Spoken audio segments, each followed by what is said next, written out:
something we all need.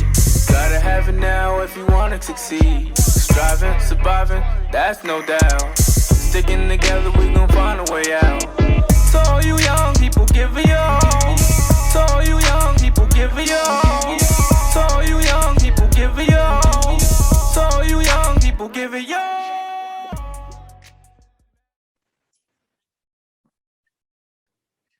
Good evening, the back community. Tonight, how long? Not long. Not long, not long. How long? Not long. Tell him. The back community, tonight we have a special guest. We got my man, we got the champ with us tonight who has gave us his presence tonight. I look forward to diving into his story tonight. We have Trevor, the Dream, Bryan, and he's going to tell us about his experiences being from Albany, New York, where he's at right now, and we get a chance to dive into his story. So, the Dream, thank you for giving me your time tonight, bro. I truly appreciate it. Thank you, brother. I appreciate you guys even having me on this show, having me here to talk with you guys. And like I said, man, I just want to put on for my city and keep continuing to shed some great light coming from upstate New York. Okay. Hey, listen, man. Me and this guy Trev go way back. Model program. Yeah, man. Since the model program, I remember. Me and Malcolm used to laugh about this thing for years. I'd be like, "Yo, you first bought Trevor by it." I'm just like, "He too big to be a student." He's just like, "But hell no." He's just like, "Yo, man." Yeah, I was like, "It's funny because remember I was in model program and then I became a mentor of the program. So just to see me grow like that and also give back and help for the same thing that you guys did for me, I had to do a turnaround and do the same thing. Nice. And I'm gonna say it goes down in history, man. Our trip to Charlotte one time, because you will forever be known to me as Trevor Jones from the New York Giants. The New York Giants, and that worked all weekend. That worked all weekend, man. CIAA. Hey, listen, the back. Yo, what year was that? That was like what? Might have 13, 14. It might have been it might have been 13. Yeah. It might have been 13, somewhere around there. Cause I know I moved to the DMV in 2013. So actually it might have been a year before that. It might have been 2012. I don't know. But either way, listen, that'll forever go down in the history of my stories for CI. Epic. Yeah. Well, listen, man, I want to dive into your story, Trevor. I wanted to give you the opportunity to tell the back community about you. I know who you are. I know that you are Mr. WBA Heavyweight Champion himself, Mr. 21-0, who's been boxing since he's been 11 years old. I know these things, but please, here's your opportunity to tell the back community about you. Well, again, thank you guys for having me, back community. And again, my name is Trevor Bryan. Trevor Cosmo Bryan Jr. I'm at put my whole name out there for you guys because this is who I am. And my stage name is The Dream. I'm the WBA Heavyweight Champion of the world. Remember, I'm the only heavyweight champion in America right now. So please put some respect on my name.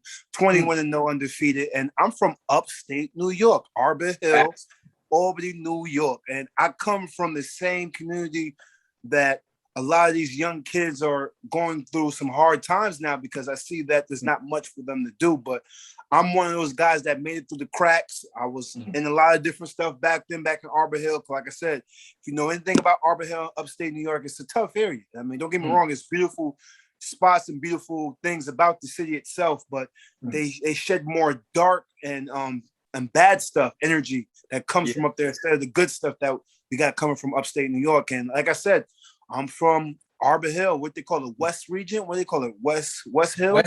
West Hill?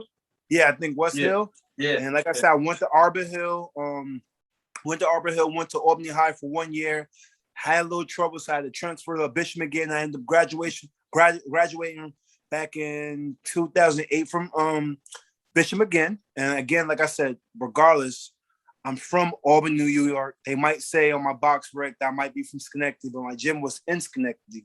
But I'm actually from Albany, New York. And like I said, like the whole upstate is my city. The whole upstate is my hometown because I I represent upstate New York. So here I am, man. Back community. Let's drop it on me. Whatever questions you guys want to talk about with the champ right now, please bring it on.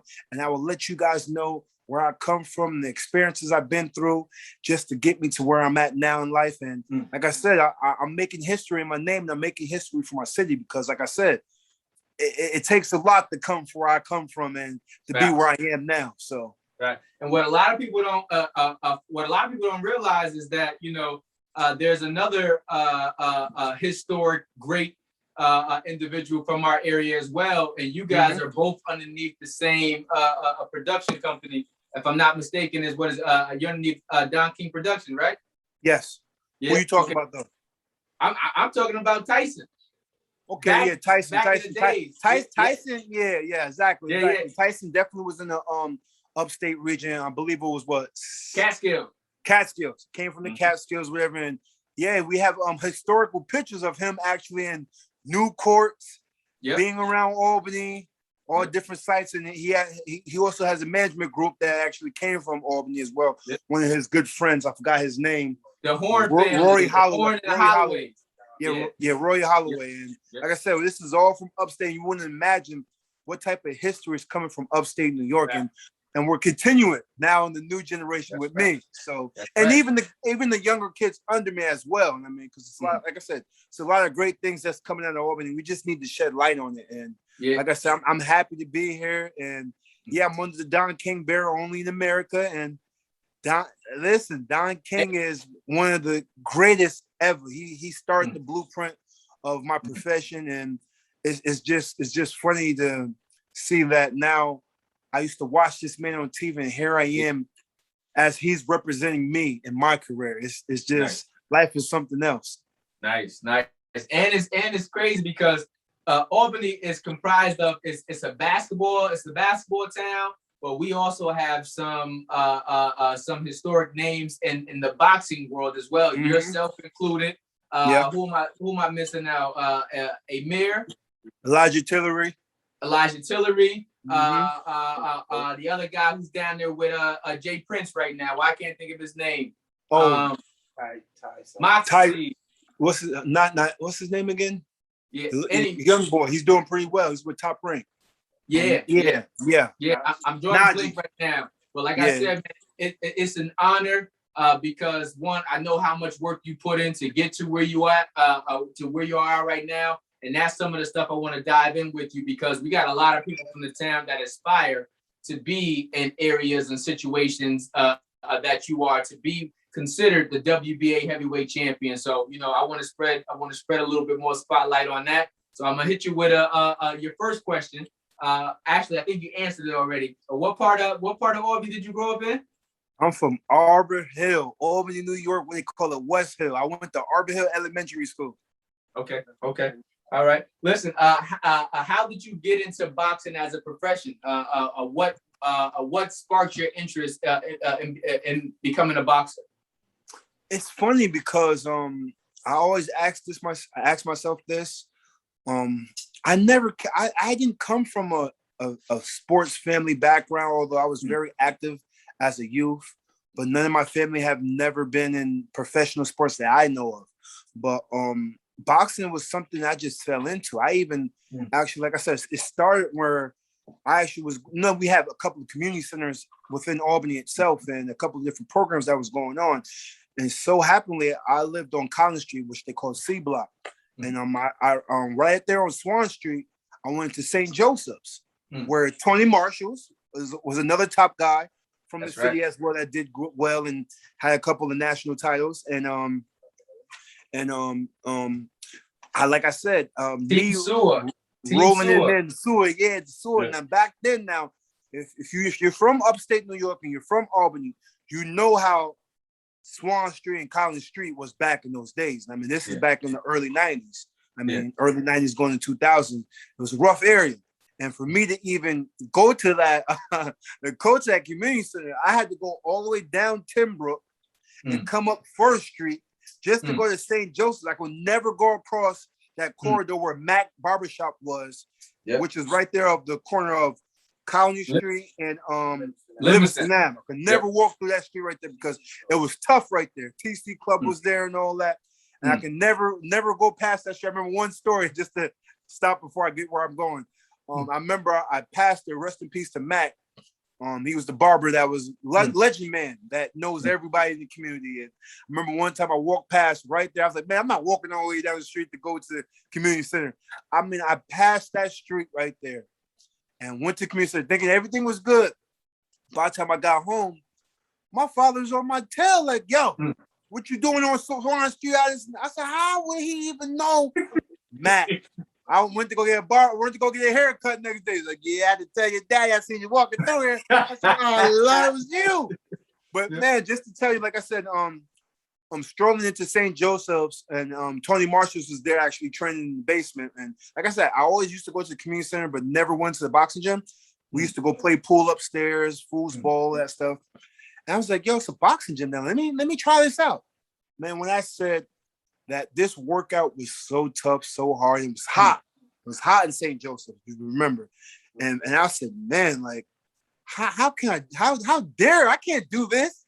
And for some reason, I fell in love back then, but I didn't stick with it as well. It took me a little bit more to get back into it. And I actually really started with Vincent Kittles, and they had a small boxing gym, which again, there's a couple other big fighters from the community. I believe BJ was one of them. Marcus Williams was one of them. What was another young boy that fought at the Bruno Stadium?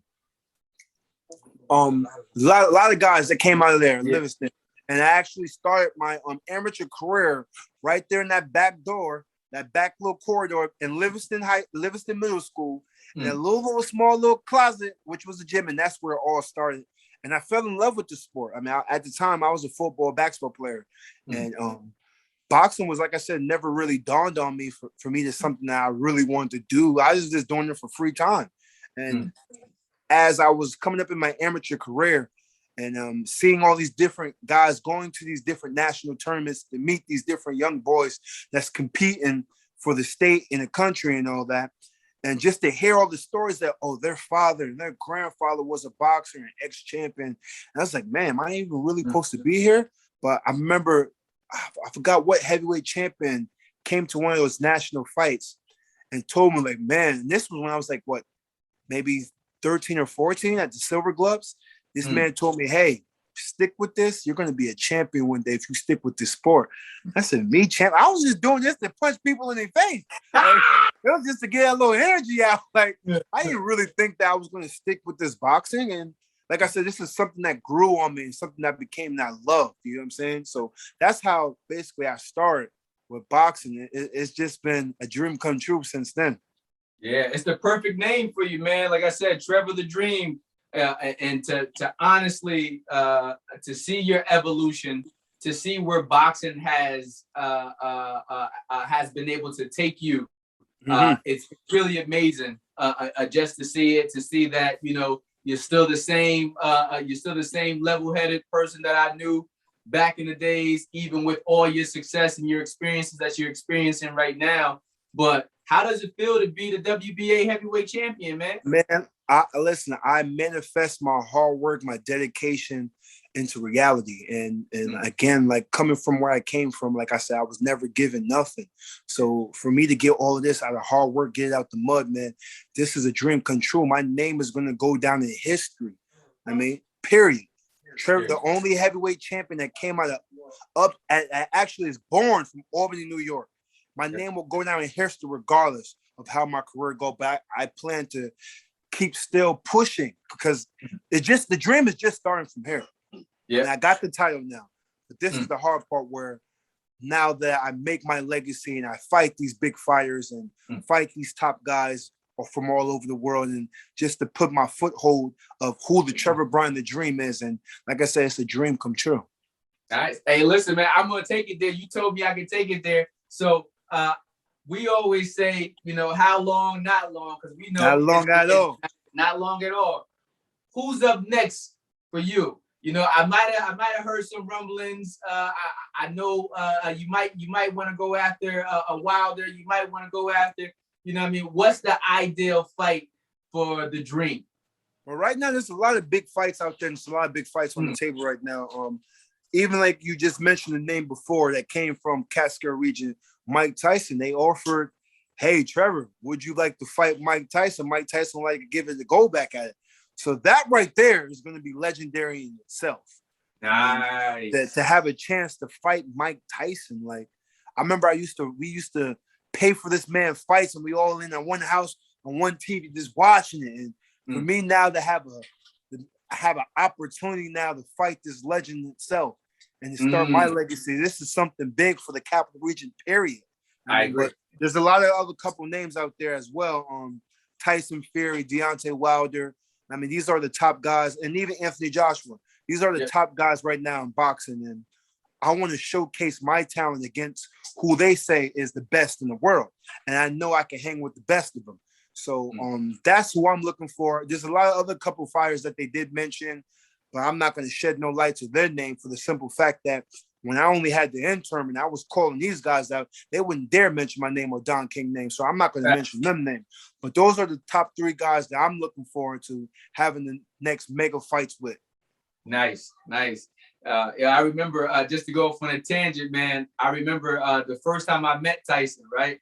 It was actually in Holloway's, because it used to be Holloway's right there on the corner of Clinton and Swan, and then it was a penny candy store, and then it was Modern's Barbershop right across the street. So I remember the first time I walked up in the joint, man, and I seen Tyson, and it was after one of his fights, and he was all bruised up, his eye was all swollen and all that, but he was just like, hey, little man, or whatever. And I just remember looking up Trevor, I was like in awe. I'm just like, it's like he just said, "It's a halo, man," whatever. But it's just like, hey, now, listen. now to be able to say, you know, in our generation, you know, I actually know someone who is a heavyweight champion of the world. It is a tremendous honor and privilege. You know what I mean? And I can't wait to see what comes next for you, both in the ring and outside of the ring, man. Because I know you also recently welcomed some new additions to your family. So congratulations on following. Thank you, brother. Appreciate it. Yeah. I have a funny story too. I remember I used to play baseball as well, and I was actually a good first baseman. And I used to play downtown in Crank Park and all that. Yep.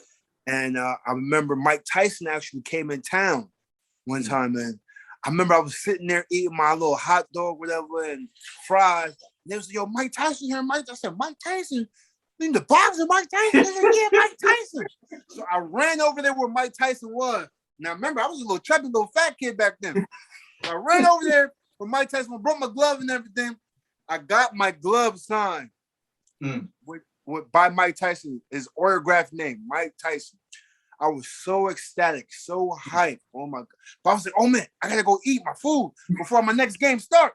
So tell me how I went to go eat the rest of my food, then dashed back over to the field that we were supposed to play my game. Guess what I left behind? Your gloves. My signed Mike Tyson glove. Never since then. Because the food got me.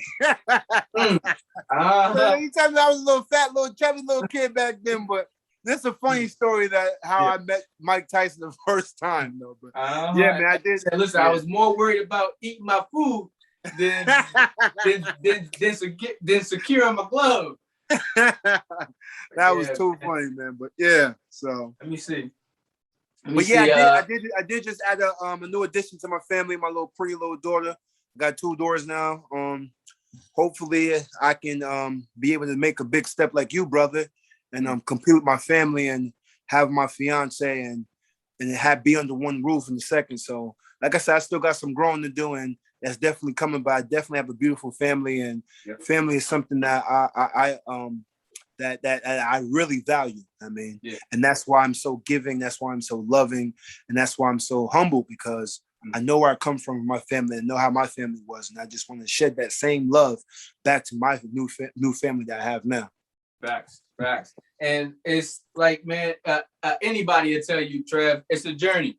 You know what I mean? It was just like, man, my situation with my first kid was chaotic and out of this world. But it was just like, you know, God takes us through things for a reason. You know what I mean? And I wasn't mature enough where I am now to be able to to relish in what I have. You know what I mean? So long story short, you know, I have nothing but I know the expectation for you is set, and I know that you're gonna live up and surpass that expectation. Ain't no doubt in my mind, bro. Thank you. My mind. Well, let me see, man, because one of the things I want to do is you know, Albany's on fire. I was just up in Albany, and I went up there because we co-sponsored with Pop Campbell for the a Big G Classic that he put on. Yo, Trev, that joint put me back in the feelings as if it was like a tournament down there at the new course back when the new course was really popping. It was, you know, it was such a great feeling. You know what I mean? I also was hanging with Tony Marshall too, because he used to live right next to me on Judson. So, but yeah, sorry to go off on a tangent, but it felt really, really good to be able to bring back nostalgia and good times to the city, because we need as much of it as possible. Definitely. So, but I got a question for you. Let's see, growing up in the Capital District area, what kind of programs or opportunities did you take advantage of? There definitely was the PALs, because I used to play baseball. A lot of the different schools had a lot of different programs as well, like Arbor Hill, Livingston. They had also in St. Joseph, not necessarily just programs, but a safe haven for kids to enjoy their time, even if it's after school or during the summertime. We had somewhere to go and something to do to stay active and to stay safe. You know what I mean? Yeah. And that's something that I want to bring back to the community as well. But that was the things that I had, and also your program that you made with the fellow guys. Motto is something that we had kids to basically to join in and be among other kids their age and to do something positive. And that's the programs I was in. That's the programs I want to continue when I get to the point where I can come back and bring back to the community. Okay. Yeah, man. It's like out of all the interviews, I want to say most of the people always talked about how you've named so many different programs, and everyone else before you always focused on that same thing. We had so many programs, but the city is an absence of a lot of those programs. You mentioned St. Joe's. You mentioned, you know what I mean, the boxing center. You know, there were so many different programs. Yeah, you know what I mean? That we always are asked now, say, where have these resources gone? Because without them, we're seeing what's happening, because it's most of what's happening is a younger population of people. It's like, well, you know, when you don't have anything positive to do, it's like 9 times out of 10, you're going to end up running up against some negativity and thinking that that's the cool thing to do. But it's not. But I'm glad that you just touched on that, because, you know what I mean, coming from a small city has a lot of advantages. You know what I mean? I've realized that in my travels. It was just like, because one, you're not up against as much competition as you would be. And it's a lot easier to stand out if you do what you're supposed to go ahead and do. So, you know what I mean? You know, how has traveling changed your worldview? How has traveling changed your vision?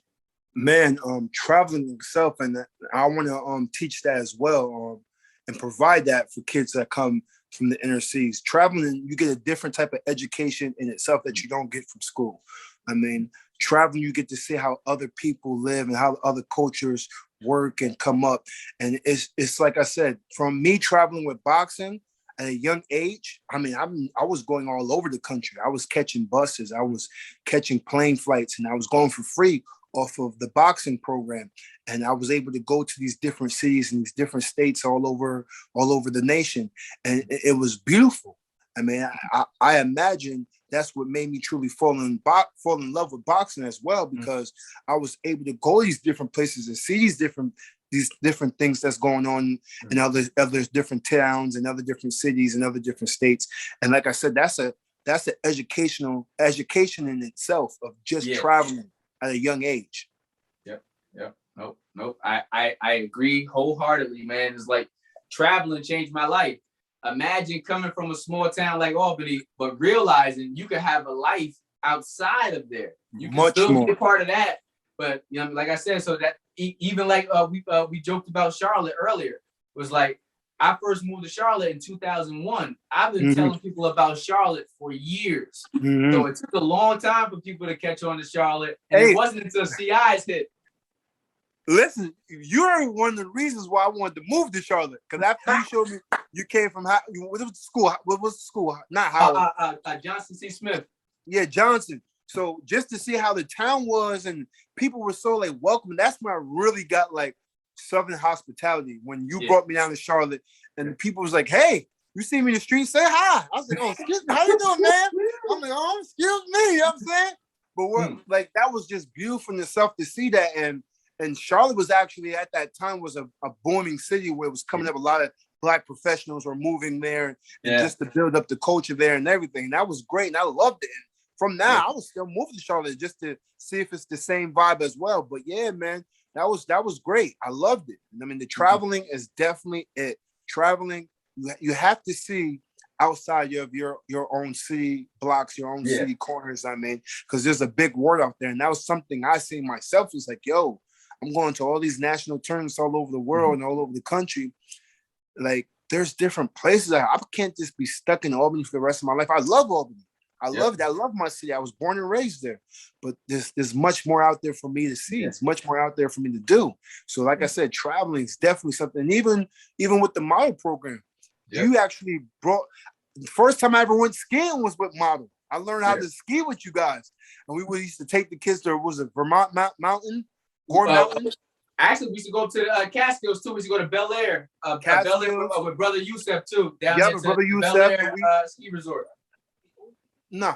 But we went out there with all those different mountains, and like Black people don't ski. But man, once I got out there, I was like, oh my God, no, you can't tell me nothing. Now I tell everybody, hey man, catch me at the Aspens. I'm going, I'm out. You know what I'm saying? So yeah, man, like I said, that's what traveling does for a young kid at that age, just to show them there's much more out there for you to accomplish. Yeah, and I think, in all honesty, exposure and consistency are the two things that are needed to change the mindset of almost anybody, man. Once you getting exposed to other things, it's like, yo, the ladies down here is crazy. You know what I mean? Like, just living down here is crazy. And you be like, wow, you know, I can get out, I can experience, I can live. The foods are different, the attitudes are different, the cultures are different. People, it changes everything, man. It changes everything. Let me see something. This one might be a good one for you too, because you've been traveling and moving so much. How did your friendships and bonds that you formed growing up in Albany impact your adulthood? That's a good question. I use that for motivation because I have certain people that I had bonds with coming up as a young guy running the streets and just being in the regular youth coming in out of Albany. And I seen a couple of people that basically elevated their own self. And then I see a couple of people as well that stayed in their same ways. So I use both of that as motivation for my own self, because don't get me wrong now, I talk to people, I mesh with people from many different paths, and I would never look down at anybody in any situation, but I use certain situations to build on myself as well. So I still have tight bonds with, like I said, people from all walks of life, but I know where I want to go, and I know what I want to do with myself, and I know what exposure I still need to have for myself so I can pass on to even youth that's coming under me, and even my two children myself. Nice. Actually, I said the question, and as soon as I said the question, it made me think about someone who's no longer with us no more, but Brother Muhammad.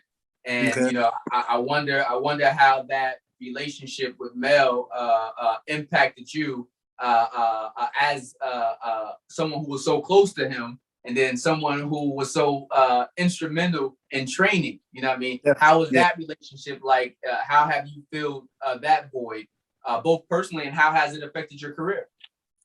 Well, again, let's just say rest in peace to Brother Mel. It's funny because Mel is still here with us now. Brother Muhammad is still here with us now. His birthday is actually the day I won the title, January 29th.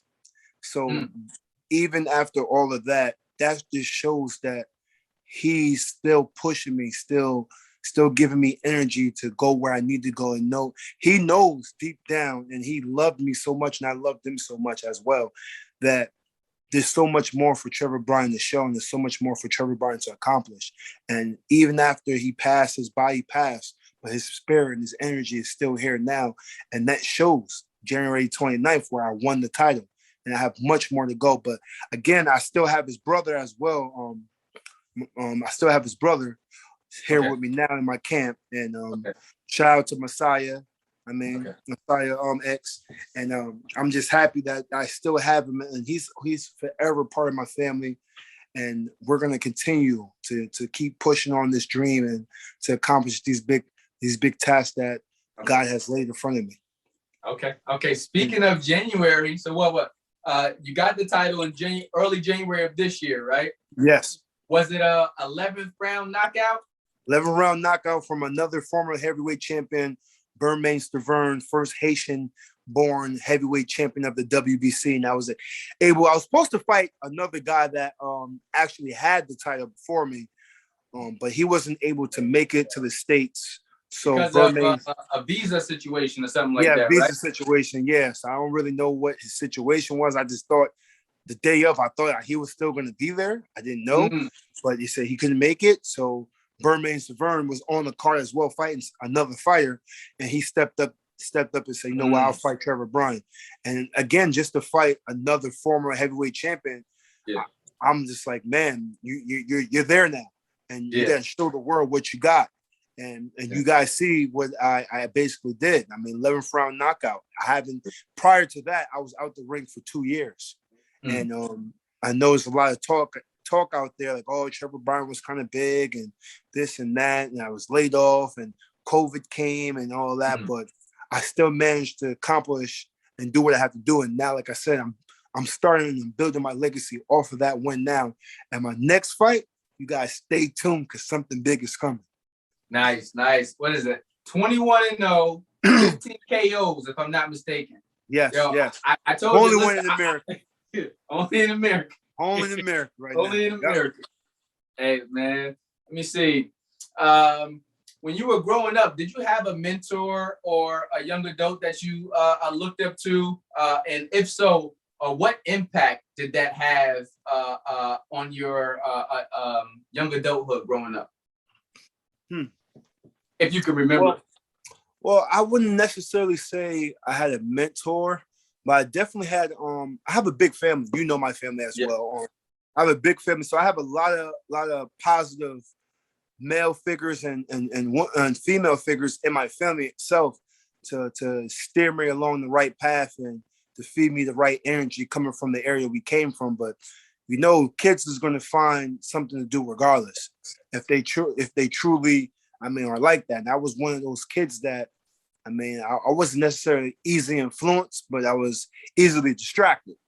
So so just to say that I had a lot of different positive family members. I can't necessarily say mentors, but family members that kind of steered me the right way and at least showed me the path. Like, all right, this is what you can do. Yeah. Because I know this is the path that you're on, but this is what you can do, and this is where you can grow into, and this is something that you can achieve and do this and do that. So I kind of, like I said, I was back and forth. I played both fences. But I definitely got together and look where I'm at. You see where I am now. I'm just showing some love and showing some light to what I'm doing and what I accomplished so far. And like I said, I'm just ready to show it off to the world and give back to the world as well. Okay. Yeah. Listen, I was listening to a podcast earlier. This dude, why am I drawing a blank right now? I Am Cash. He's part of EYL with Earn Your Leisure and all of them. But he was just talking about the difference between being good and being great. And, a lot of times, like, we have such high standards on ourselves. And it's like we forget to give credit to all of the things that we've accomplished thus far because we still know that we still got so much more to do to reach that heightened level of greatness. And I can only imagine that you got to realize that what you've been able to pull off is truly great all by itself. But Yes. then there's still another level because he's like, listen, there's still so much more that you can I'm raise ready the bar to for see. yourself. Yeah. Like I said, your inner self, yourself is your worst and your best critic at times. Mm. You know what I mean, he can push you. Yourself can push you to go to greater and higher heights, or you can settle for where you're at and just be complacent. And I know within my own self, I have a strong fortitude. I know where I want to accomplish, and I want my name to live on forever for the good things I've done while I'm here on this earth. Nice. So yeah. Nice. Let me see. I'm not sure. I know sometimes you can't say everything, but who are you working with now in terms of trainer? I'm still with Stacey McKinley, which is okay. Stacey McKinley. I started my career with him, and I'm still with him now. He's my head coach. He's been working with Don King for a while now with a lot of different fighters. He actually did train Mike Tyson as well. Well, he was in Mike Tyson camp at one point as well during his career. So that's who I'm with now. I still have my strength and conditioning coach, Ramon. He's from Georgia. I still have Messiah Edie as well. He's in my camp as my team coordinator and manager. And that's my team right now. Nice. Let me see. If you could prevent any young person from making a single mistake, what would it be and why?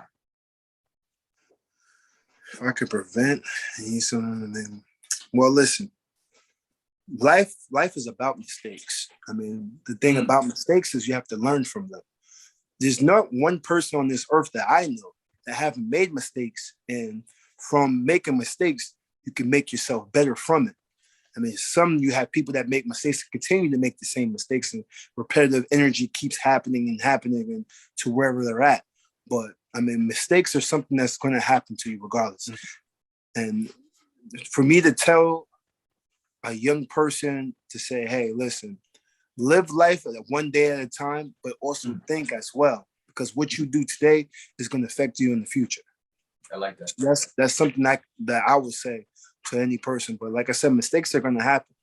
Facts, without a doubt. And like you said, I like what you said as well, because you learn from them. Hopefully you learn from them. And that's mistakes are the best teacher. You know what I mean? Mistakes are the best teacher. Let me see. For you, do you find setting goals for yourself stressful or motivating? Motivating. I mean, It's stressful working hard to them, because it's not easy from where I'm at now and the things that I'm doing trying to accomplish. I mean, it doesn't come easy. I mean, you don't come across, like you said, you haven't came across many heavyweight champions of the world. And just to set certain goals for whatever you're doing in life, I mean, it's always going to present its own challenges. But again, it depends on, it matters how hard and how strong and how much do you want it. And so for me to set goals for myself that I know it's going to be hard, but anything that's good for you it's not going to be easy. So, I mean, that's how goals go for me. Okay. All right. And I definitely want to ask you this too before you get out of here. This is my favorite question from both season 1 and season 2. What's your favorite place to visit in Albany and why? Ooh, my favorite. And don't say you didn't for Roy's too, because for some reason I feel like you know, I'm Caribbean. I'm going to say the food spots first. But just to go to downtown Albany. There's a lot of, like you said, there's a lot of history from Albany and upstate New York itself. And for me, just to drive through downtown, just coming from the airport, coming past, seeing the Hudson on your right-hand side and seeing the city, and it's just beautiful. Upstate New York, Albany, New York is a beautiful place, man. I'm telling you. And every time I walk through our small little airport, and I've been to many airports all over the world, but when I walk to the Albany airport, I get an euphoria over myself.